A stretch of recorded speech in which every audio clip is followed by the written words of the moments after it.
Okay, Lamor Whitehead is back in the news again, and of course, has gone viral among the so-called Black Americans. You know what I find interesting is no other group of people rejoice at the downfall of somebody, regardless of how crooked or fraudulent they may appear. I've never seen no other group, no other race of people that celebrate as much as the so-called Black Americans at the downfall of someone that looks like them. For some reason, people seem to be hating on this man just because of how he dressed, just because of what he wears. And of course, like Brother Polite, like Sarnetta, like Dr. Umar Johnson, they labeled him as a fraud. Of course, Black men can't do anything without being labeled as a fraud. But yet, Bishop Lamor Whitehead has done nothing different than what the average YouTuber does. Now, people refer to him as a fraud because of how he dressed, because of the money that he allegedly have. Somebody even posted a video of him asking for donations. And they said that he was begging, and people love to attack the so-called black pastor. Now, the Bible talks about how there are false prophets, false preachers and teachers. We know this. This is not an old thing. This is not a new thing, rather. And it just doesn't happen among black preachers. We find this happen among even white preachers. But you don't see white people going viral talking about their white pastors, regardless of how fraudulent they may be. Billy Graham is one of them. But we don't hear them talking about that because it really means nothing. If you don't believe in what that man teaches, if you don't agree with this man, just move on about your business, especially if you never donated to this man. If you never donated any money to this man, why are you so concerned about what he's got in his pockets? Why are you so concerned about his car seats and how his car seat look? Now, Bishop Lamar, he, of course, was allegedly arrested by FBI. Now he's out of jail. He made videos. And of course, he's feeding the wolves because the wolves are now reposting his videos and still referring to this man as a fraud. And it's interesting because a lot of these so-called YouTubers that's attacking Bishop Lamar are people that have been incarcerated themselves. These are people that sold drugs in their own communities. I'll repeat that. They sold drugs in their own communities. They assisted in destroying their communities by selling drugs. Some are even burglars. Some had even murdered someone that looks like them, but yet they're pointing fingers at Bishop Lamar. So that's hypocritical. And if you want to talk about him taking up donations, what he does is no different than what YouTubers does. Hit that Cash App. Oh yeah, a lot of y'all talk about hit the Cash App. What's that other thing that you guys got? When you go live, and you're asking people to hit that donation button. Oh yeah, and then what about that one site that you guys go and you take your clothes off and you prostitute yourself, you know, and you say go to my, what is that thing called? I can't even think of the name of that thing, but Tommy Sotomayor has one. Like where go to my page and subscribe, and you got to pay to see somebody either take off their clothes or commit sexual acts. But yet you want to point fingers at Bishop Lamor. See, this excites you to see the downfall of another man. This excites you to see the downfall of another man. So, regardless of what goes on with this man now, when it comes to these allegations, I've learned to tone them out. I don't listen to them. Because, yeah, there are fraudulent people out there. But remember, Polite, Sonetta, and a host of other YouTubers, even Hassan Campbell, was accused of being fraudulent. Anybody black, especially black men, they don't talk about this with the Cynthia G's and the black females that say hit my Cash App, donate to my channel, go to my OnlyFans. That's the page, the OnlyFans. Go to my OnlyFans page. But yet you guys want to talk about this man the same way you did Kevin Samuels. So it's none of my business what this man does. Apparently they let him go and they have to fight it in court. This is no different than a female saying that a guy touched her inappropriately. This is not new. Females always lie on men, especially when there's money involved. Especially when they think that they won the lottery. They think that if they sue this guy, take this guy to court, they're going to get paid. And then you got YouTubers for content, for views. Subscribe to my channel. Hit that notification. Go to my OnlyFans page. Donate to my channel. We all do it. This man decided to go and say, well, regardless of what this man's past is, just about everybody got a past. Fortunately, I don't really have a past. I don't have no criminal record. I don't have a criminal background. And even though I have no criminal background, I still don't talk about people like this. Because there's nothing new. There's nothing new under the sun. What Bishop Lamor Whitehead does, that's his business. He has to answer to God. But I've never seen any other race of people that rejoice in the downfall of each other. That's why the so-called black community will go nowhere. You will always remain on the bottom because you're like crabs in the barrel. As soon as you see one crawling up, you guys decide to want to pull them back down. And let me tell you something about the church.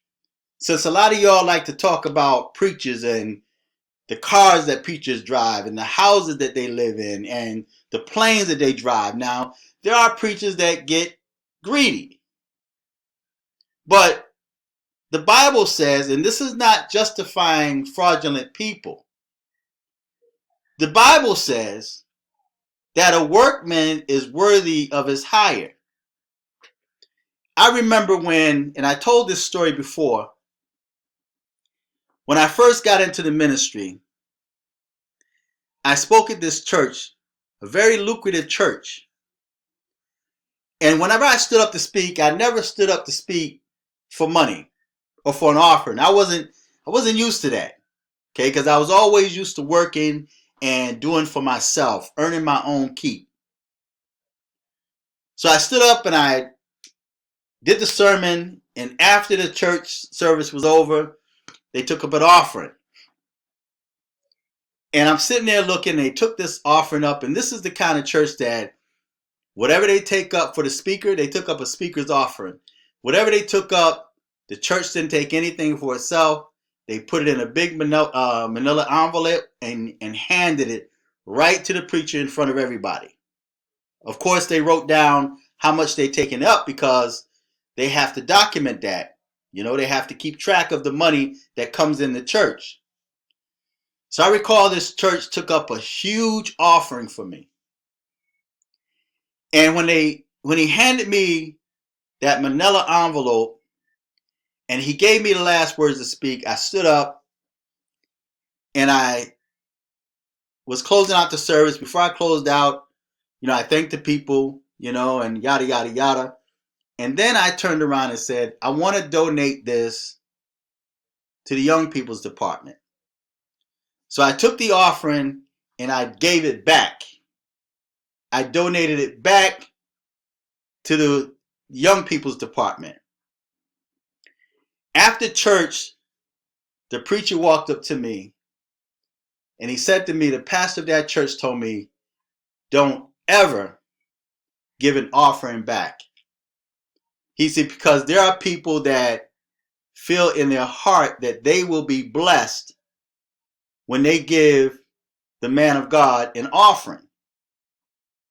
And he said, I understand why you did it.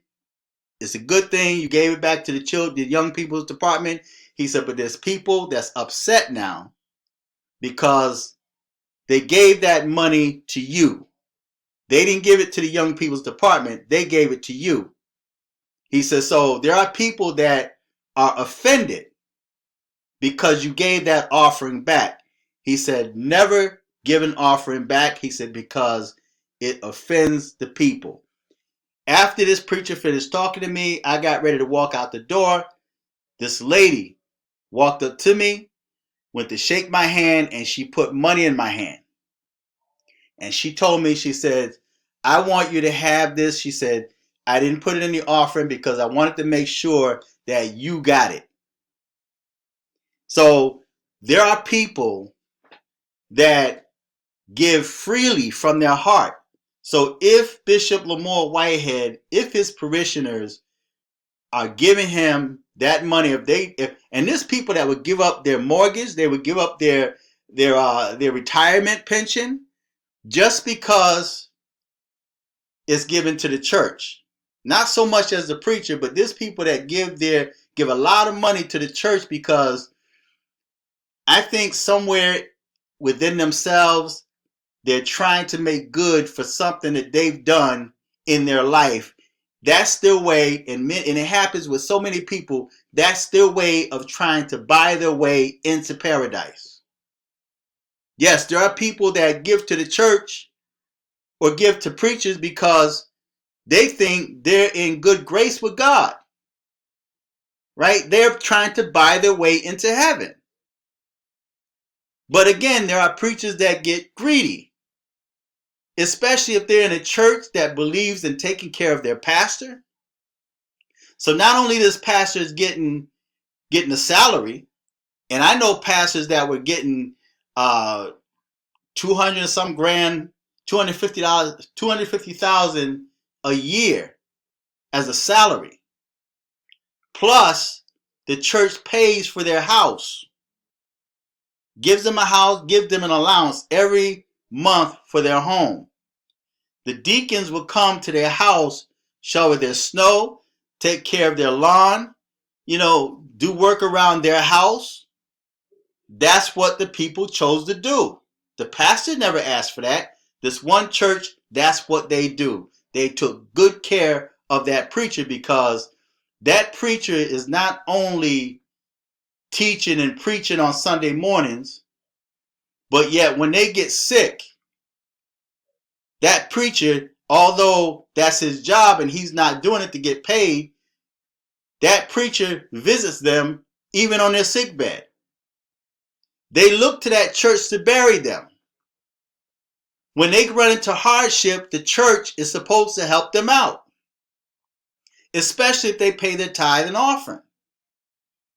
See, the Bible says bring all the tithe into the storehouse. And I know there was a big debate over tithe, but it says bring all the tithe into the storehouse that there may be meat in my house. In other words, that if you running low on your rent, your light's about to get put out in the middle of the wintertime, you're paying your tithes, you should be able to go to the church and the church help you out until you're able to get back on your feet. That's what the Catholic Church does.